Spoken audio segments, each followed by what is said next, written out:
Carmen Diaz, and you're watching the E-volve show. And today we have a life coach with us, and her name is Mariela de la Mora.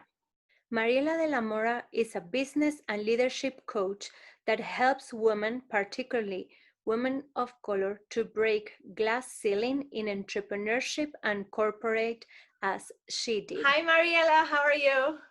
I'm good. How are you? I'm so excited. Good. Thank you so much for being here. I was just telling you before we start recording that I was really excited about having you to this interview because I saw your story on Instagram and I thought, wow, what an inspiring story. I think so many women really needs to listen this and just be aware that you can pivot in life at any time, right? And as what you were saying, it's never late, right? Yes. So if you want to tell us a little bit like how your story of pivoting started or how things were changing in your life. Yes.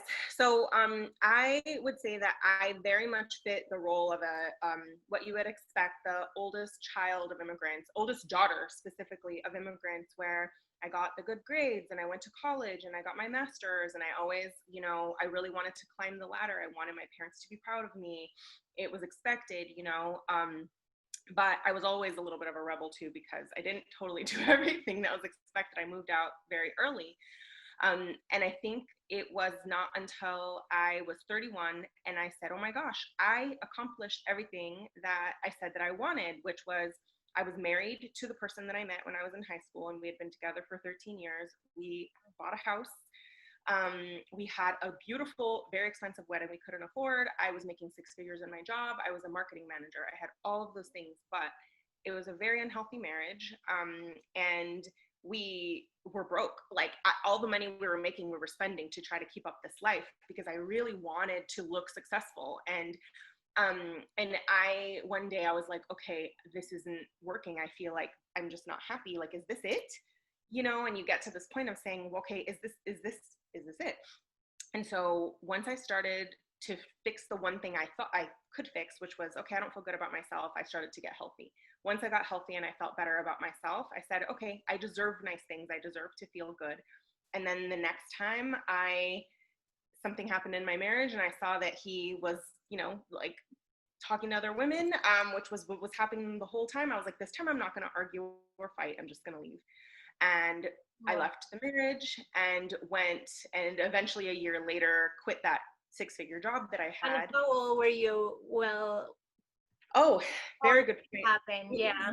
Not until I was 31.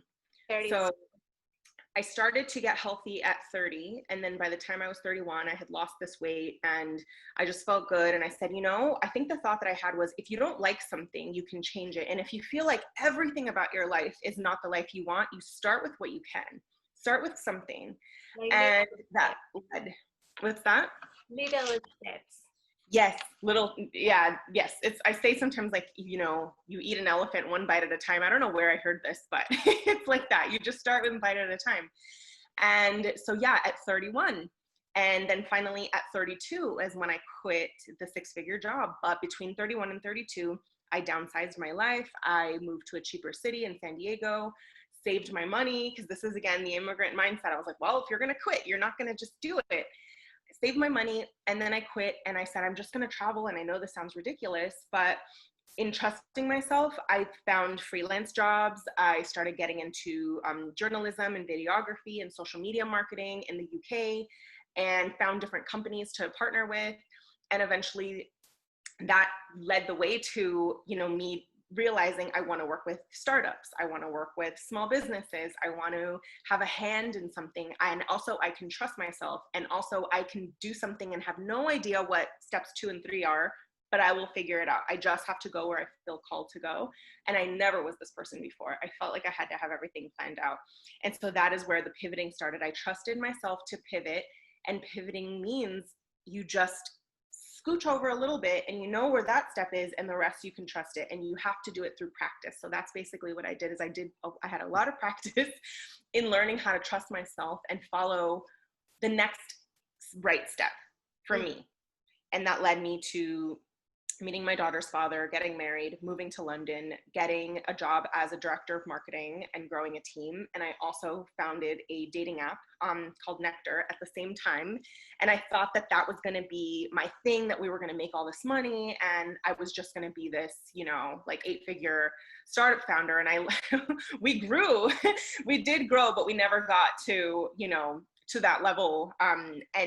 But learning everything I learned growing a startup and growing a team in California while I was living in London, and growing a team as well from just me, hiring, mentoring, I realized like, okay, I want to make a difference in the world. And I also want to mentor people, because that was what I loved the most, was hiring young people, like giving them a chance, mentoring them, teaching them, and bringing out the best in them. That is what I loved the most.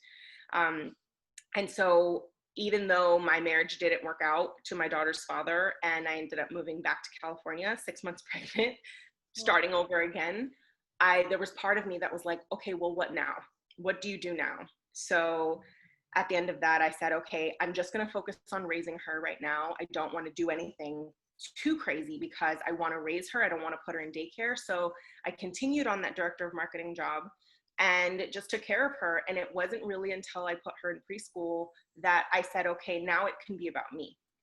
And eventually I left my job as director of marketing for that same UK company. And I found my way into coaching, and I didn't even know that it existed. Like, I knew that there were like Tony Robbins coaches and life coaches, but I didn't know that you could be a coach in so many things. And so when I discovered that, I said, oh my gosh, this is like a mix of everything I've ever loved to do, and I can do it my way. I don't have to go and get a job at a company. I can be flexible and be home with my daughter, but I can also help other women. That's crazy. And so I'm curious about, like, through all that process in your life, like going to London and being a journalist for, like, I saw like a hip hop like, that's so crazy. And you also travel all around the world by yourself. I think that's so like valuable, especially for women traveling solo, you know, like it's very encouraging. Like, it's a time also what you say, like you think, you rethink, you kind of like put things together out Yeah. of like that moment or craziness you're living in that moment, right? So Oh, I'm yeah. curious, like through all your pivoting in life and all the things that you've done, so inspiring. Mm-hmm. What it's been something like, what has been helping you to manage your mind, or like how do you keep positive and keep going? What was your things that it keeps you moving? Yeah, I think that at the very beginning, it was seeing that I could trust myself even when things didn't go the way that I expected. And then to realize that rarely do things go according to plan. For me, self-trust was probably the most important thing that I ever learned, because I didn't grow up that way. I grew up to learn it. well, you have to learn it. Yeah. Mm-hmm. You have to learn what you're doing. Books, or like what was something that it kind of like it was giving you that motivation? I did at the beginning. It wasn't so much from the outside. I think that one thing though that I did start finding was I started removing people, or putting kind of a distance. So I think I think for me, and if this isn't the way for everybody, I was like, gosh, I'm paying attention to how I feel, and how I feel is important, and how I feel is valid. Mm-hmm. And so I didn't always believe this, because I associated, like, if somebody loves you, they tell you what to do. If somebody loves you, they criticize you. And so for me, at first it was removing and leaving the marriage, and maybe putting a distance in certain friendships or ending certain friendships. And then after that, I had space to think. And then I started being creative. So creativity and writing and blogging and photography and all these things, not real photography, but, you know, like going and traveling and blog. Creativity helped. And then eventually, I would say, when I was ready for that, then I actually started reading books about consciousness and, you know, developing our own awareness and kind of listening to ourselves. And I was reading, you know, Eckhart Tolle and following like Abraham Hicks. and Osho, and then just different consciousness podcasts. And it was a different way of thinking because I grew up like Catholic, like heavily Catholic. And it was very much like, you do the right thing or you're sinning, and God knows everything that you're doing. And so I think this whole time I was like, oh my God, I'm like a bad person or a good person, and that the answers come from outside. And I never had been taught like that I actually had the answers, and that there was more than one way to live your life.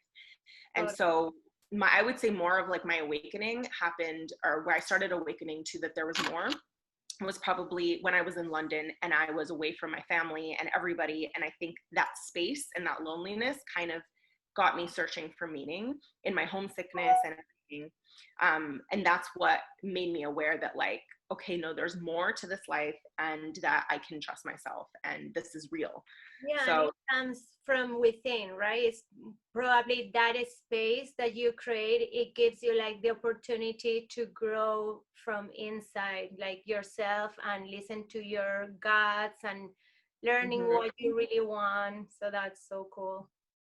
Definitely, yeah. And that it was always there, but I just didn't know what it meant. And I think once I realized, oh my gosh, this intuition was there all the time. That's why bad relationships made me feel small and like I wanted to shrink down, and and realizing that intuition was always there. So yeah, I think that was another major thing. And then it wasn't, I would say, until I had my daughter that I ended up with someone at the time that I didn't, not in a relationship, but like I got matched up with a nurse who was kind of a life coach.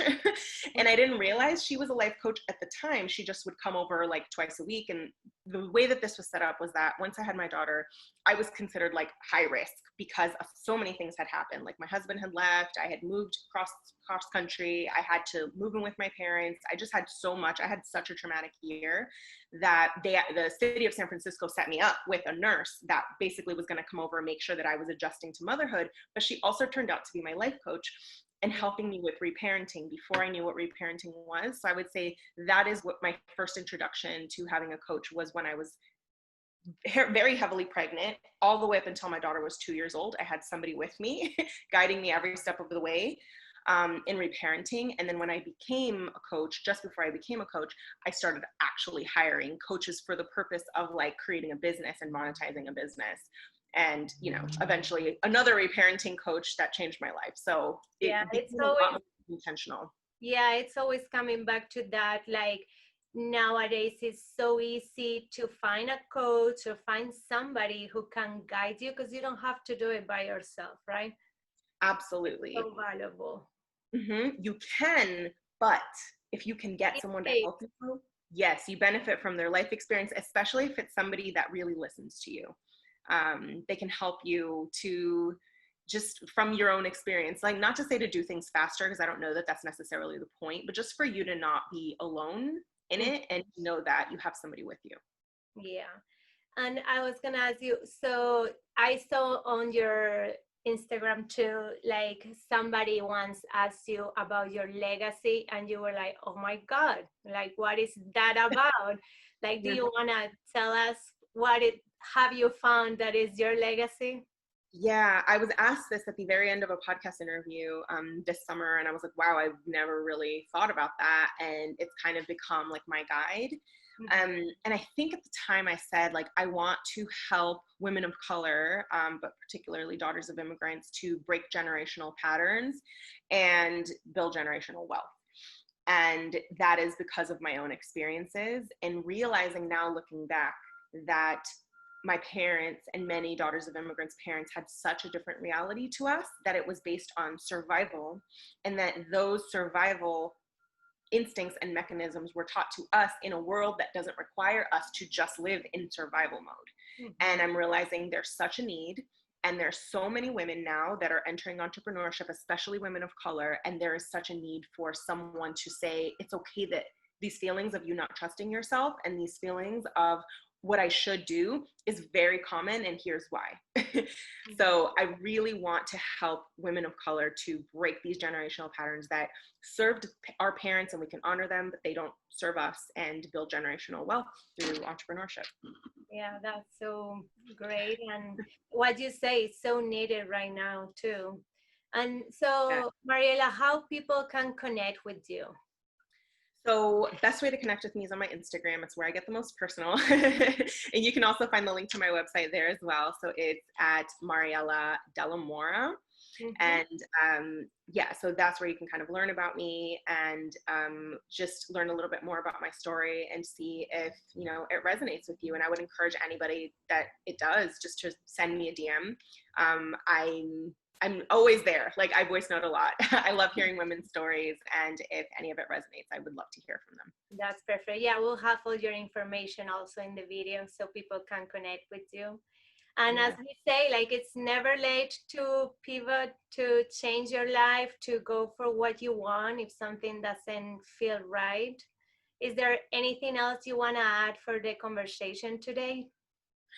I think what comes to mind is that our life is really meant to be a journey. And if you're not enjoying it as you go along, then you're missing, I would not, you know, you're missing the point. There isn't some destination you're ever going to get to where you're done and everything is fine and there's nothing to strive for. So make that journey a beautiful one and allow yourself to learn and grow along the way. And don't forget to just enjoy every day.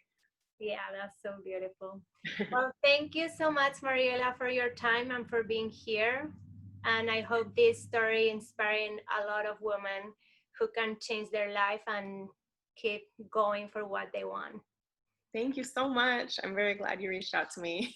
Thank you.